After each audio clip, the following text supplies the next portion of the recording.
चुलकाना धाम का इतिहास और इसकी संपूर्ण महिमा अत्यंत पावन, अलौकिक और श्रद्धा से भरपूर है, जो कलयुग में भक्तों के लिए एक महान जागृत स्थल बन चुका है।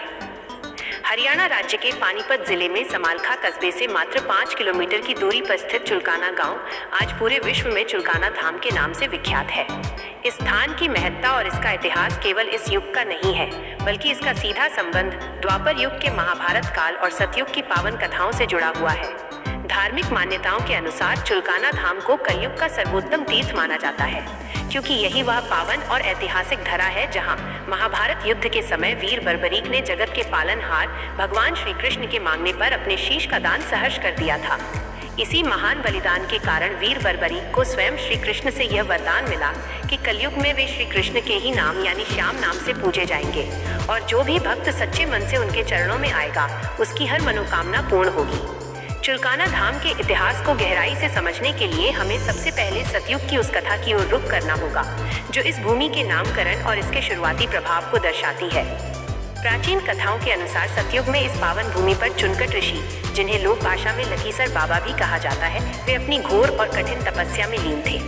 ये पूरा क्षेत्र उस समय नौलखा बाग के नाम से जाना जाता था, जहाँ चारों तरफ हरियाली और शांति का माहौल था। उसी कालखंड में वहाँ चक्रवाबैन नामक एक अत्यंत अभिमानी और शक्तिशाली राजा का शासन हुआ करता था, जो चक्रवर्ती सम्राट था और जिसके पास 72 अक्षौहिणी सेना का विशाल बल था। राजा चक्रवाबैन ने अपने पूरे राज्य में यह क्रूर घोषणा करवा रखी थी कि उसकी प्रजा में कोई भी व्यक्ति किसी अन्य देवी देवता या भगवान की पूजा नहीं करेगा, बल्कि केवल राजा के दिए हुए अन्न जल को ही ग्रहण करेगा और उसी की सत्ता को सर्वोपरि मानेगा। जब यह संदेश चुनकट ऋषि के पास पहुंचा तो उन्होंने राजा के इस अधार्मिक और अहंकारी आदेश को मानने से साफ इनकार कर दिया। ऋषि के इस निर्णय से राजा अत्यंत क्रोधित हो गया और दोनों के बीच एक वैचारिक और आध्यात्मिक टकराव की स्थिति उत्पन्न हो गई। ऋषि ने राजा के अत्याचार और उसके अहंकार को देखकर उस तपोभूमि को छोड़ने का विचार किया और वे वहां से प्रस्थान कर गए। चलते चलते वे पृथ्वी के अंतिम छोर पर पहुंचे, जहां चारों तरफ केवल अगाध जल ही जल दिखाई दे रहा था। वहां बैठकर जब वे विश्राम कर रहे थे, तभी उन्होंने भगवान की एक अद्भुत लीला देखी। उन्होंने देखा कि समुद्र के किनारे एक अत्यंत प्यासा हिरण पानी पीने का प्रयास कर रहा था और ठीक उसी समय उसके पीछे एक भयानक शेर उसे अपना शिकार बनाने के लिए लपका। हिरण असहाय था और अपनी जान बचाने के लिए तड़प रहा था। तभी अचानक आकाश मार्ग से एक दिव्य और अदृश्य अस्त्र प्रकट हुआ, जिसने पलक झपकते ही उस हिंसक शेर की गर्दन को धड़ से अलग कर दिया और उस निर्बल हिरण के प्राणों की रक्षा की। इस चमत्कारिक दृश्य को देखकर चुनकट ऋषि को तुरंत इस सत्य का आभास हुआ कि ईश्वर की सत्ता तो ब्रह्मांड के कण कण में व्याप्त है और अन्याय के डर से भागना किसी भी समस्या का समाधान नहीं है। उन्हें लगा कि जब परमात्मा हर स्थान पर निर्बलों की रक्षा के लिए तत्पर है, तो उन्हें अपनी पवित्र तपोभूमि को छोड़कर इस तरह पीछे नहीं हटना चाहिए, बल्कि दुष्ट राजा के अहंकार का डटकर मुकाबला करना चाहिए। यह आत्मज्ञान प्राप्त होते ही चुनकट ऋषि पुनः अपने उसी पावन स्थान अर्थात नौलखा बाग वापस लौट आए। जब राजा को उनके वापस आने की सूचना मिली तो उसने अपनी विशाल सेना को ऋषि को बंदी बनाने के लिए भेज दिया। चुनकट ऋषि ने अपनी आध्यात्मिक शक्ति और तपोबल से निष्कलंक कुशों का एक ऐसा चमत्कारी प्रयोग किया जिससे राजा की पूरी सेना धूल में मिल गई और राजा चक्रवाबैन का सारा घमंड चूर चूर हो गया। राजा ने ऋषि के चरणों में गिरकर क्षमा मांगी और तब से धरती के इस पावन टुकड़े को चुनकट वाला बाग कहा जाने लगा, जो समय के साथ बदलते बदलते लोक भाषा में चुलकाना धाम के रूप में विख्यात हो गया। द्वापर युग में इसी चुलकाना धाम की महिमा अपने चरम पर पहुंची जब महाभारत का महायुद्ध कुरुक्षेत्र की भूमि पर लड़ा जा रहा था। इस कथा के नायक वीर बर्बरीक थे, जो पांडु पुत्र महाबली भीम के प्रतापी पुत्र घटोत्कच और दैत्यपुत्री कामकटंकटा मौर्य के पुत्र थे। बर्बरीक बचपन से ही अत्यंत पराक्रमी, बुद्धिमान और माता पिता के आज्ञाकारी थे। उन्होंने अपनी कठिन साधना और तपस्या से देवों के देव महादेव और माता विजया को प्रसन्न किया था, जिससे उन्हें 3 ऐसे दिव्य और अचूक बाण प्राप्त हुए थे, जिनकी शक्ति से वे पूरी सृष्टि का संहार मात्र कुछ ही क्षणों में कर सकते थे। इन 3 बाणों की विशेषता ये थी कि पहला बाण उन सभी शत्रुओं और लक्ष्यों को चिन्हित करता था जिन्हें नष्ट करना होता था।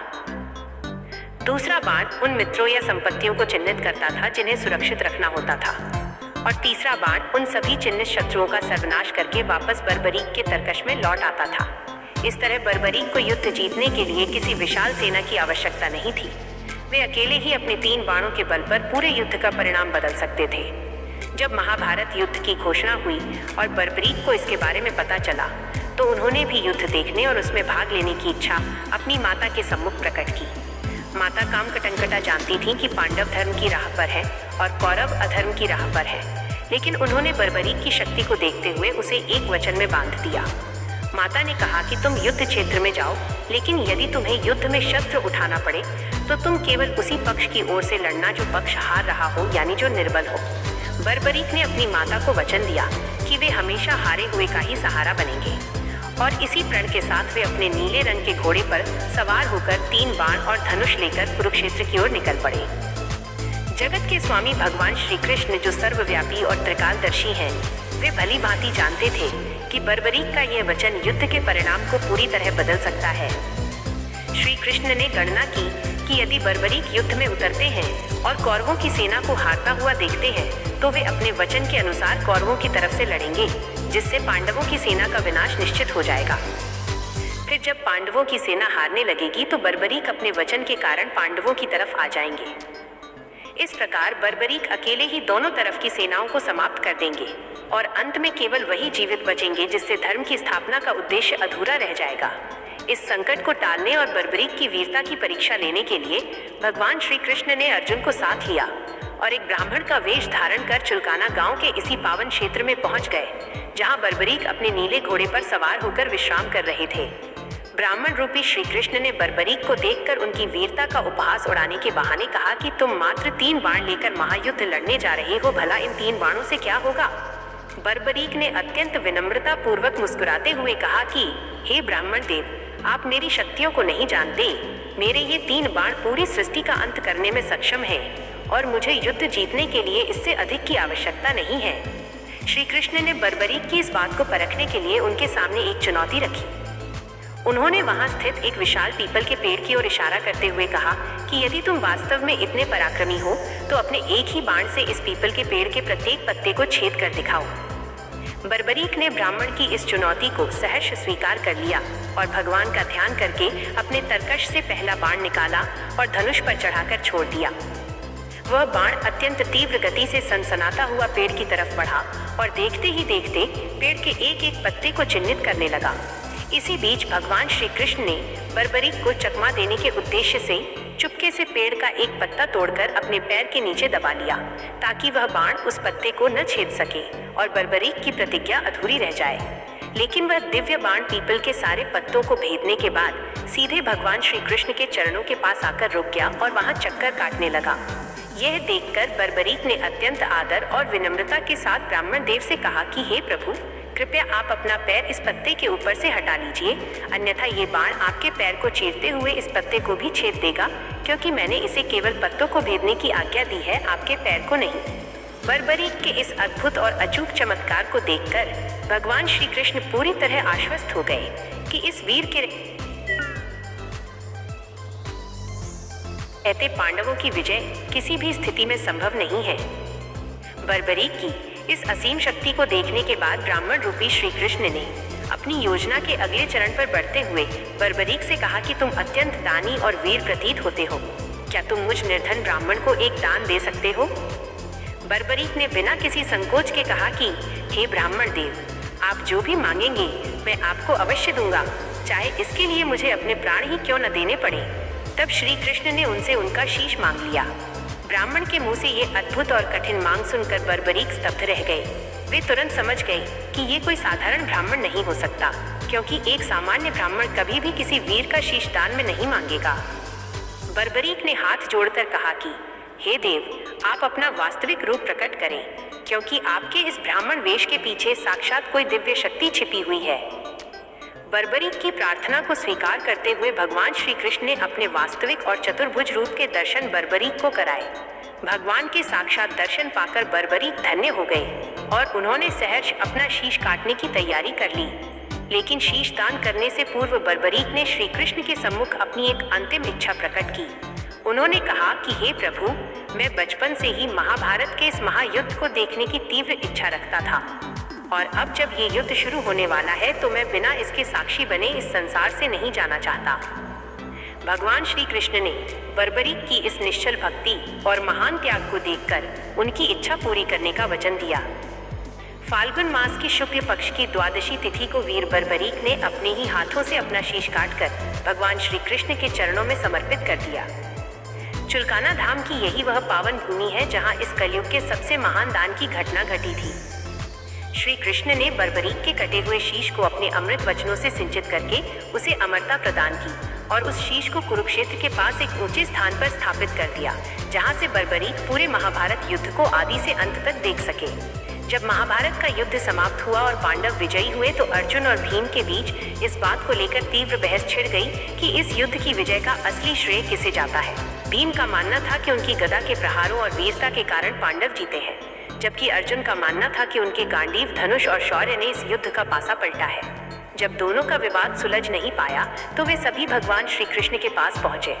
श्री कृष्ण ने मुस्कुराते हुए कहा कि इस युद्ध के सबसे बड़े साक्षी वीर बर्बरीक का शीश है, जो एक ऊंचे स्थान से पूरे युद्ध को देख रहा था।